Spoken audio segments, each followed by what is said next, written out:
Welcome. I'm your host, Malcolm Gallagher. From our BizVision studios in the UK, you're watching the Conscious Matters show on the BVTV network. Getting your message across, whatever type of message it is not easy in this crowded content world we live in. My guest today has found one very sound and inspiring way to communicate her message. She's blended it into a fable called Katherine's Quest, One Woman's Journey to Elation. We'll chat about the book, but what really drew me to wanting my guest on our Conscious Matters show today was her devotion to the gender agenda, her passion in helping women start and scale their own business. So let's go meet Pat Alva-Kraker. Welcome, Pat. Hi, Malcolm. How are you doing today? Brilliant. And you're in Texas, and I'm in a very cold northeast of England. But let's get on with putting some warmth into people's hearts and everything as we talk about the inspiration that you can bring them. I said in my opening piece, I wanted you as a guest today because of your commitment to the gender agenda. That's important work. What got you into this focus? I have been in two male-dominated industries for 35 years. Wow. In IT and engineering. And I found myself being the only female in so many cases. And slowly also became observant of how women were just not moving up in the ranks. And I began to really make it a mission that when I ran into other women, I would have a conversation with them and I would say, what do you want to do in this company? And let me help you get there. So I started creating a support group and actually grooming women, being their mentor and helping them move up the chains of management, because it was just so uneven.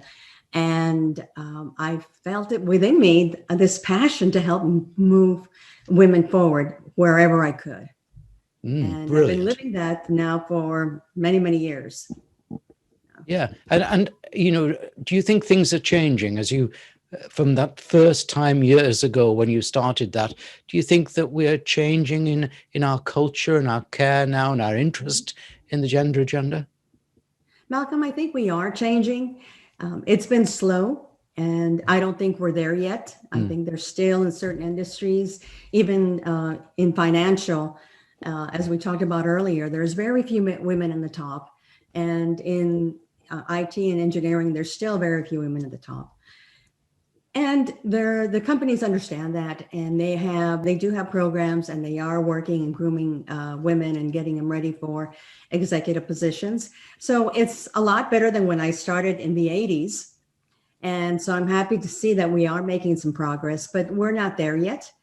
And we just have to be very diligent on preparing women to step into those level of managements and have them succeed in those positions. So tell us about Katherine's Quest. What's it about and why did you write it? And congratulations on it being a #1 Amazon bestseller. So yes, Katherine's Quest, One Woman's Journey to Elation. Is a book on self-leadership, basically. And what I found through my specific challenges of breast cancer, being laid off, and losing my husband at an early age, I found that I was going to have to pick myself from the bootstraps, basically, and take myself through those challenges and come out of the other end a stronger woman. And what I learned about the process is it all came down to how I was going to lead myself through those challenges, leading myself through breast cancer and really having an aha moment of how I really wasn't focusing on my self-care. I was burning the candle on both ends, traveling, helping my husband manage a 200-acre exotic animal ranch, and found myself at a point where, I was given a timeout. You need to take a moment here and take in what's going on in your life and reprioritize. And it was an eye-opening experience, and I absolutely took full responsibility for it. I did go down the chemo and the radiation journey, And I said, I will heal myself. I will heal myself. And became a student of alternative medicine and became a Reiki master, learned a lot of aromatherapy, had a lot of energy work done, and all these little practices that ended up working for me. I just started documenting those practices and started creating a book of things that I would consistently do. Just the same when, my husband passed away and I was left running the ranch. Still had a corporate career, had started my coaching, and it was overwhelming. And just other women have been in the same position where we just feel overwhelmed and we have this plate of so many things to do. And I had to take a time out and say, what is most important here in my life? And where do I need to make those shifts in order to continue to move forward? And I can tell you, Malcolm, that a lot of the lessons that came into my book that are included in Katherine's quest were lessons that I learned from the animals. Ah, nice. They were lessons that I learned from the animals. When I took full responsibility for the ranch, I did have a ranch hand that helped me with it, but I had to become intimately familiar and create relationships with the animals so that I could tell when they weren't feeling well, when things weren't quite right, when I didn't see the spark in their eye, when I didn't see them walk just right, or where they weren't eating. And it's amazing what the animals pick up from you. And two vivid examples were we had paint donkeys. That was one of our specialties. And when I would go out and commune with the donkeys, they would immediately encircle me and show me that they were a community here for me. And just the love that they showed was just really brought in the lesson that it's important to have a community around you, and that love can come from people and it can come from animals as well. And my potbelly pigs taught me the sense of intuition. Mm-hmm. They're very intuitive. And I could tell when I would bring people around my pig Mona that she could pick up on the energy of people when she was close by, and with the energy of people in our conversation, I would just watch her. And if she felt a really good sense of energy from the people, she would go to them, the buyers. If she felt a negative sense of energy, she would turn and walk the other way. Wow. And I would just sense that. And I'm like, oh, she's a good people. She senses the energy. So I need to get in tune with that too. And I began to become more intuitive and started using that in my business. And that's one thing, Malcolm, that when you work in corporate, is that corporate really values the analytical side of things, the numbers, the data, the business cases, customer requirements. But what they don't value is a sense of intuition. And that's what women bring to corporate. Yes. That's what women bring to corporate. And so these lessons that I learned from the animals, I started noting them, and they went into this book. And then I started having conversations with other women. And I would say, I know that if you go into a conversation, into a meeting, and you say, you know what, Malcolm, I just sense that the right solution for this customer is this. And I know the numbers don't really support it, but the sense that I get with the customer is that we should do this. And when you're relying on that sense of intuition, many times you just lose credibility. Yeah. Use credibility, and they, all of a sudden you just kind of women start shutting that down, and that strong sense of business and sense of what they feel is the right thing just gets turned off, and they just totally become analytical. And so when I work with women, I help them bring in the analytical, which is they have really sharpened that saw. And I said, your strength is in your sense of intuition. I'm going to teach you how to integrate these two pieces of you to help you create the business that you love and to be able to be successful in corporate America. Yeah. Do you know, I think that resonates so much, Pat, with this new world that we're in. But buyers are not looking for salespeople. They're looking for relationships.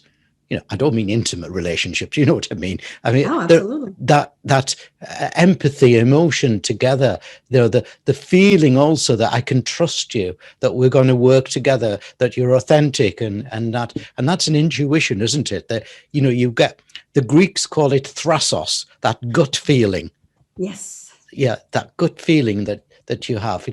Can you share with us the 3 essential messages that you hope people will get out of the book? Oh, definitely. For Catherine's Quest, definitely it's embrace the journey. Embrace your journey. Good things and bad things are going to happen in your life, and it's part of the growing. It's that's how you grow. That's how you evolve, is through the adversities that we have in our life, and just to embrace those and learn the lessons from them. And to embrace your journey, you really need to be present. You need to be physically present. You need to be present and be aware of everything that's going on around you, so that you can understand the messages that the universe is trying to give you and the lessons that they're trying to present to you. If you're always thinking about the past or you're always in the future, you're missing the lesson. Yeah. You're missing the lesson. And the third is that you're always at choice. You can live a day of elation or not. You can live a day where you feel empowered or not. So you're always at choice as how you live your day and the life that you create. And for those who are just hearing it for the very first time, Malcolm, they can go to majesticcoachinggroup.com and they can download the first chapter for free. Right. And get a feel of what the book is about. And if it resonates, then, I invite you, the women that are listening, to really buy the book and work on becoming a leader from the inside, so that you're a better leader on the outside. I have to ask you a personal and very greedy question, though, Pat. Just between you and me. Okay. Don't listen. Can men go to the island of elation? Yes, they can go to the island of elation. And people ask me, what does elation mean? And Malcolm, elation means, to me, it means beyond happiness. It's like when you have the first grandchild. Yeah. It's when you get your dream job and you buy your dream home, and when you get married to the love of your life. To me, that's a feeling of elation. And we can live that every day. And it doesn't matter whether it's male or female. No. I love it. Okay, excellent. Right, well, I'm going to book my flight this afternoon. Yeah. Listen, just remind people there, because we've got listeners as well as viewers, Pat, that to go and download that first chapter of the book, and you buy the book on Amazon, of course, go to Majestic Coaching Group, majesticcoachinggroup.com, all one word, majesticcoachinggroup.com. And there's a tab that says Catherine's Quest, and you just tap on, click on Catherine's Quest. Catherine's Quest. You can download the chapter, buy the book from there if it resonates, book some time with me if you want to talk and chat. Definitely. Yeah. Excellent. Okay. Now, one important message I gleaned from the book summary is the command to slow down. Do you think that's one of today's dangers, both for men and women, that we think we should all move at a fast pace because the world is apparently doing so with the constant of change? Yeah, I think so. And it doesn't serve us to run at a speed that doesn't resonate with the way we are in here. And for me personally, when I slow down, I definitely make better decisions. I think things through. I take time to connect and ask my intuition, what do you think about this situation? What do you think I should do here? And when you don't slow down to really take that moment to connect with yourself and ask for the right direction and just seek validation, we'll miss a lot of opportunities and take a lot of missteps because we're in such of a hurry to get things done. And we miss the moments, when they say stop and smell the roses. It's one of those things that we should really embrace on a regular basis, Malcolm, in order to really enjoy the life that we're meant to have and embrace. is to really slow down. Yeah. And I think there's that other saying, isn't there? More haste, less speed. Yes. You know, Yeah. if you don't take the time, perhaps out of the nearly 300 interviews I've done with business leaders and thought leaders like yourself since March of this year, which is quite a lot, around the world, it's been a common thing. I've got to say to you that those leaders who, yes, most of them are saying, I've just started slowing down. I've just started thinking, if the one thing the pandemic has made us do is to slow down. Now, starting and running a business is not easy. I think it's made harder for women because of a lack of male understanding. For example, in London, only 2% of venture capital goes to women-led businesses. But in Los Angeles, where I've been quite a few times recently, it's 15%, but still too low. Yes, there's enough challenges to overcome in a startup without that holdback. What other women-only challenges do you think need to be overcome by society? Yeah, I definitely agree that funding is one of them. There is no doubt about that, that the capital funding is there. I think we need to invite women to the table more often and really give women the opportunity to do business with government and large corporations and be given an equal opportunity to bid for that business and really help each other. One of the things that I know that would definitely make a difference, other than opening the door, is for women to feel that they're enough. Is to feel that they're enough and to have a level of clarity of what it is that they want. Because when you have a level of clarity of what you want out of your business and you have the courage, and we as a society, women are the ones that are changing the planet. Yeah. So Yes. being able to support women supporting women is also key. Women supporting women and just helping them thrive, because women are opening more businesses than men are right now. For sure. Yeah, I agree. They understand risk and they're much more entrepreneurial than men. But I hope we can all get on together, because that's the way forward, isn't it? Otherwise, I'm going to be redundant. Look, some years ago, the London Metropolitan University did research that showed that the biggest holdback of women entrepreneurs was their spouse, with comments like, what do you want to do that for? Yeah. Do you think that's still true, even in this fast-changing world? I think it is true in some certain circumstances. What I feel is most important when women want to open a business is to really have those upfront conversations with their husband as to why they want to do it, and for women to stand in their power when they have those conversations. And so many times women want to go do that, and they're almost asking for permission from their husbands to start their business. And I'm saying, don't ask for permission. If you know within you that this is your journey, you go in and you have an honest conversation and you stand your ground. You stand your ground, and you step into that role and you ask them for support. So it's about the conversation. It's about how you have the conversation, and it's about going into the conversation with confidence. And if you have a man that really loves you and wants to see you bloom, they'll support you in that role. Well said. Well said. Now, let's go back to that big problem happening around the world at the moment, burnout. What's your personal top tips to avoid burnout? Okay. So, having been there, done that, I would certainly say that the first thing that I would suggest is to have a self-care plan.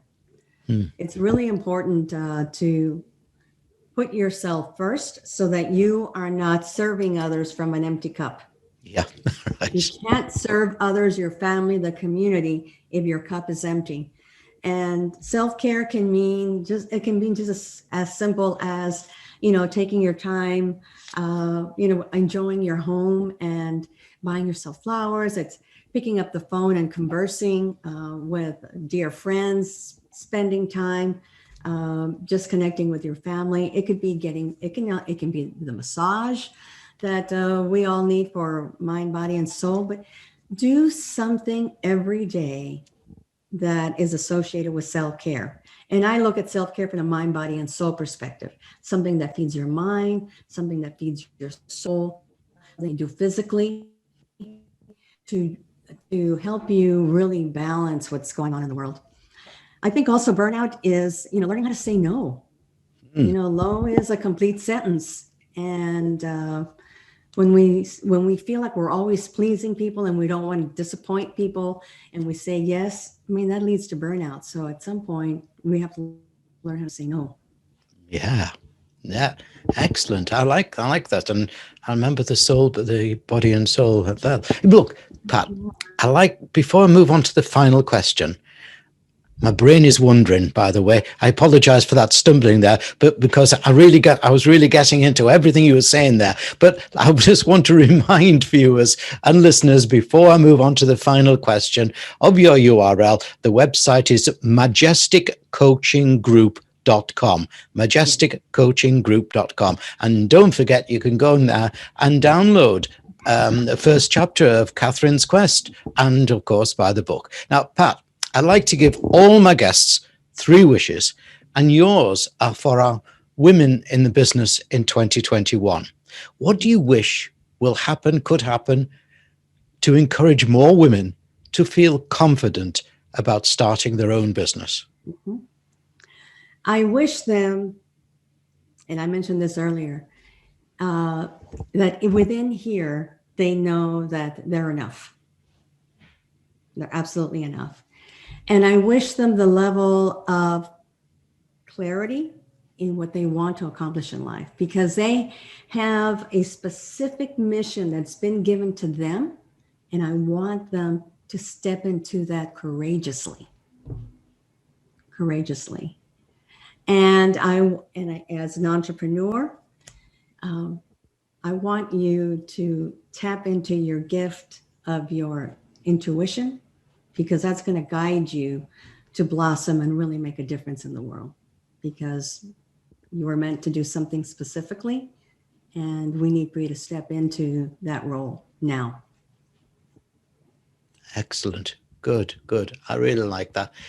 Pat Alva-Kraker, author of Katherine's Quest. I really have enjoyed meeting you. Thank you very much indeed. Thank you, Malcolm. I appreciate this time with you.